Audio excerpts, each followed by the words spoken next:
दोस्तों, आज हम आपको सुनाने वाले हैं राजा नाम के एक लड़के की और उसके साथ ही एक अद्भुत और भयानक घटना की। राजा कॉलेज में पढ़ता था। खुशमिजाज बिंदास लड़का था। अपने छोटे से परिवार के साथ छोटे से शहर में हंसी खुशी रहता था। गर्मी की छुट्टियां चल रही थी। एक दिन राजा और उसके कुछ दोस्त ऐसे ही बैठ के गप्पे मार रहे थे। तभी एक दोस्त ने कहा, अरे कुछ दिनों में तो हमारी छुट्टियां ख़त्म हो जाएगी, फिर वापस कॉलेज और पढ़ाई शुरू हो जाएगी। क्यों ना छुट्टी ख़त्म होने से पहले हम लोग आसपास कहीं घूम आए। पास में एक बहुत ही खूबसूरत रिजॉर्ट है जो नया नया बना है, जंगलों के बीचों बीच। मैंने रिजॉर्ट की और उसके आसपास के नेचर की खूबसूरती के बारे में बहुत सुना है। क्यों ना फैमिली का परमिशन लेके 2-4 दिन के लिए वहाँ चला जाए। सारे दोस्तों को उसका आइडिया बहुत अच्छा लगा और वो सब राजी हो गए। छुट्टियाँ चल रही थी। बच्चों का मन देखकर फैमिली का किसी ने भी ऐतराज़ नहीं किया। फैमिली की परमिशन भी मिल गई। खुशी खुशी राजा और उसके 5 दोस्त रिजॉर्ट की तरफ एक दिन सुबह निकल पड़े। रिजॉर्ट का रास्ता थोड़ा घाटियों से होते हुए जा रहा था, इसीलिए वो थोड़ा धीरे से गाड़ी चला के आराम से जा रहे थे। तभी अचानक से आंधियाँ शुरू हो गई। जंगलों में आंधियों में थोड़ी सी ज़्यादा ही तेज़ हवाएं चलने लगती हैं। ऐसे में कुछ पेड़ की टहनियाँ भी टूट के नीचे गिर गई। उन लोगों को बिल्कुल भी रास्ता दिखाई नहीं दे रहा था। जोरों की बारिश और हवा की वजह से वो लोग पूरी तरह से रास्ता भटक गए थे और आगे रास्ता भटकते हुए ना जाने का फैसला करके उन्होंने गाड़ी एक जगह पे साइड की और आपस में बात करने लगे। ऐसे मौसम में इस तरह से अनाधुन आगे बढ़ना सही नहीं है। एक दोस्त ने कहा, मैंने सुना है रिजॉर्ट से पहले भी कुछ छोटे छोटे होटल्स यहाँ पर हैं। क्यों ना हम लोग आसपास किसी एक ऐसे होटल को ढूंढें और आज की रात वहीं बिता दें। सारे दोस्तों को ये आइडिया भी बहुत अच्छा लगा। इस तरह से आंधियों में आगे बढ़ना भी खतरा था, इसीलिए उन लोगों ने तय किया कि आसपास किसी होटल को ढूंढेंगे।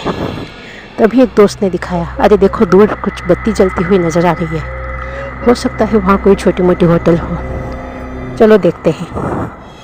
और सारे दोस्त उस तरफ होटल ढूंढते ढूंढते निकल गए। सही में थोड़ी दूरी पर उन्हें एक होटल मिल गई।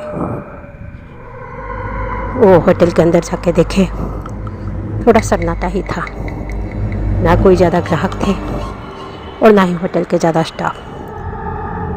फिर वो रिसेप्शन पे जाके पूछे,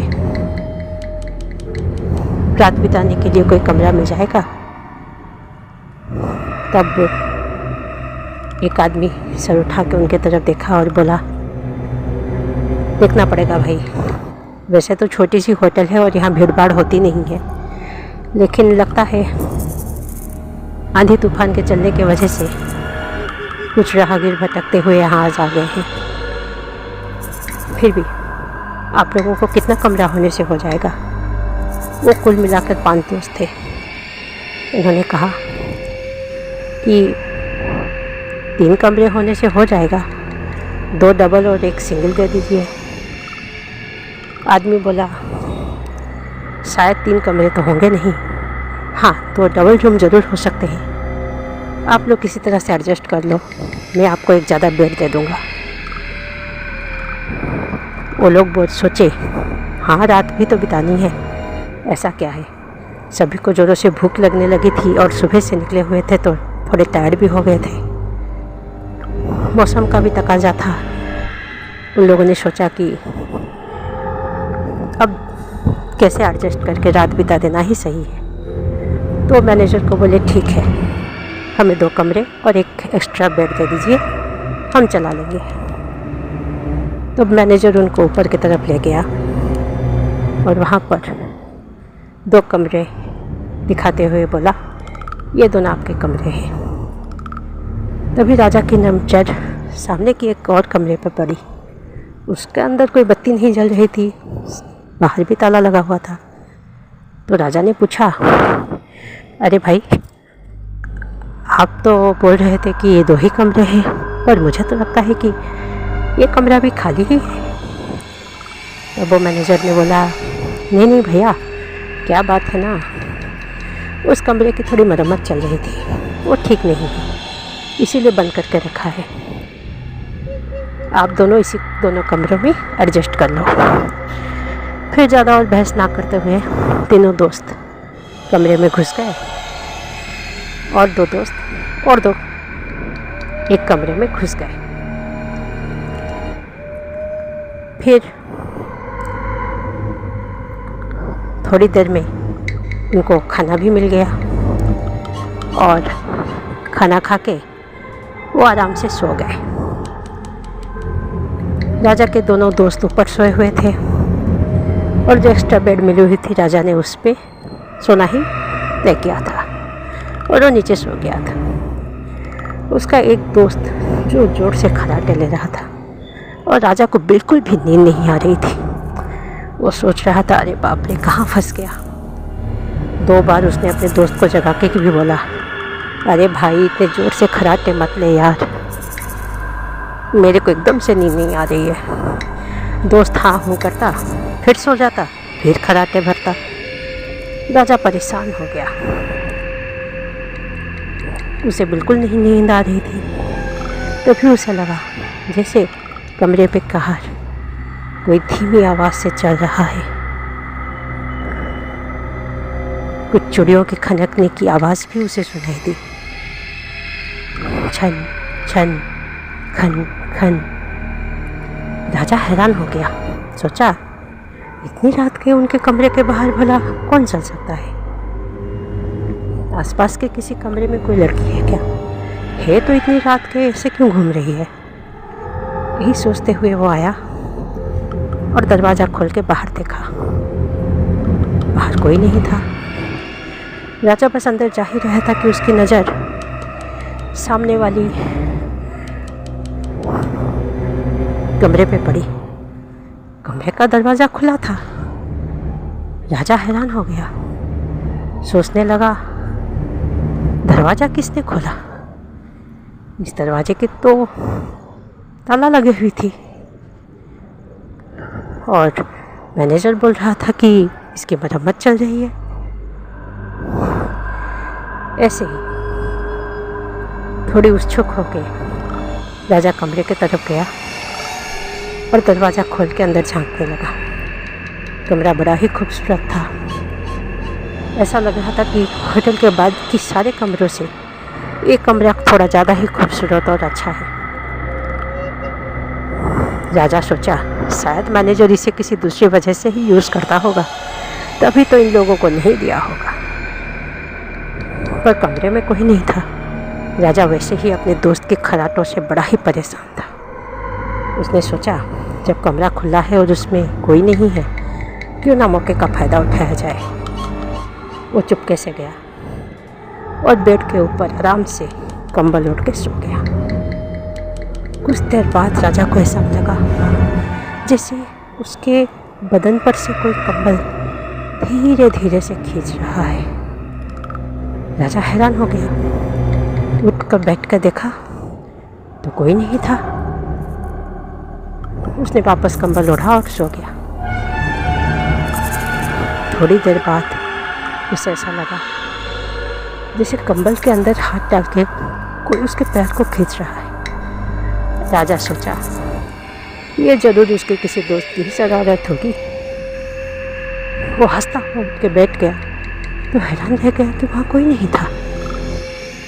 राजा को लगा कि वो अकेला सो रहा है, अजनबी जगह है, इसीलिए उसे ऐसे वहम हो रहे हैं। वो अच्छे से कंबल ओढ़ के दोबारा सो गया। तभी अचानक उसे लगा जैसे कोई चीज़ जोर जोर से उसके आसपास हिल रही है। राजा सोचा वही उसका वहम ही है। वो आंख बंद करके ऐसे ही पड़ा रहा। फिर थोड़ी देर बाद उसे दबी दबी सी आवाज़ सुनाई दी, जैसे कोई दर्द से कहा रहा हो, बहुत ज़्यादा दर्द से कहा रहा हो। राजा चौंक के आंखें खोला तो डर के मारे उसके पसीने छूट गए। उसके ठीक ऊपर वाली पंखे पर एक लड़की की लाश लटक रही थी और उसकी बड़ी बड़ी आंखें राजा को देख रही थी और उसके पैर राजा की तरफ और लंबे होते आ रहे थे। राजा एकदम घबरा के उठ गया और चिल्ला के नीचे खटिया से कूद पड़ा। वो बस भागने ही वाला था कि खटिया के नीचे से एक लंबी सी हाथ आके उसके पैर को जोर से पकड़ ली। राजा धम से गिरा। तभी उसे पूरे कमरे के अंदर जोर जोर से चीखे और दर्द से कहाने की आवाज़ सुनाई देने लगी और वो वहीं बेहोश होकर गिर पड़ा।